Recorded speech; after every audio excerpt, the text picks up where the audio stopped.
ไม่ซุ้มค่ะกูก็มันยากกันแทงเยี่ยวหน่อยค่ะเนาะในช่องน้องปีชแนลหน่อยค่ะเนาะเหมือนในกระเตงอ่อนไปก็เขามากินอาหารทะเลหน่อยค่ะเนาะตีเมืองไต้เฮาหน่อยค่ะเนาะอันนี้ก็จะเป็นเมนูอาหารหน่อยค่ะเนาะส่วนมากก็จะเป็นของทะเลหน่อยค่ะเนาะมีกุ้งมีหอยมีหมึกเจอในค่ะเนาะกันนำหน่อยค่ะเนาะ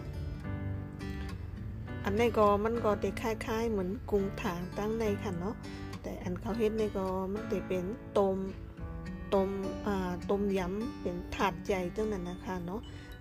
สำหรับก้นมากินเหมือนจังว่าอ่อนก้นเฮิรนเข้ามากินจังนั้นนะ6ก่อจังนี้7-8ก่อจังนี้ค่ะเนาะมันก็จะมีหลายราคาน่ะนะคะเนาะเพราะว่าอันใหญ่จังนี้ก็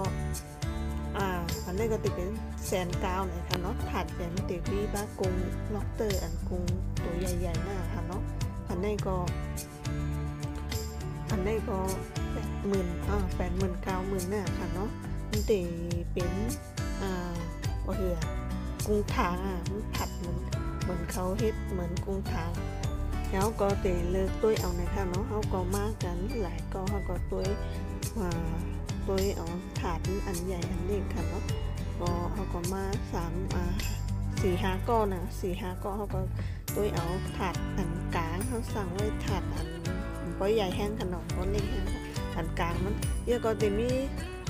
ผัดปลาหมึกเจ้าในข้าวโคเจ้าในค่ะเนาะเยอะก็อย่างกุ้งอบวุ้นเส้นก็มีในค่ะเนาะเยอะก็ผัดไก่ผัดหมูเจ้าในก็มีหลายอย่างมาในค่ะเนาะให้เลือกนำหน้าในค่ะเนาะ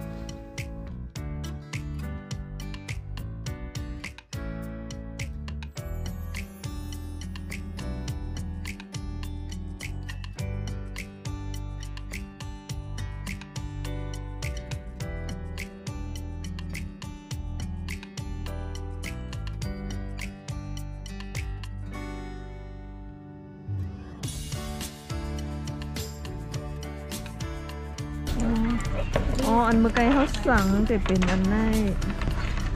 อะไรเมื่อกี้เขาสั่งแต่เป็นนี่37,000ไปตัวหาตังอ๋อนั่นมีกุ้งนะกุ้งล็อบสเตอร์กุ้งอันไหนตีแสงก็ก้นขึ้นเลยตีแสงเขาก็ทางดีนะแต่เป็นมุ้งข้าวเลยซื้อแสงซื้ออย่างงาปลินงากะลีงากะลินเอางาปลินอ๋อในตั้งเดินก็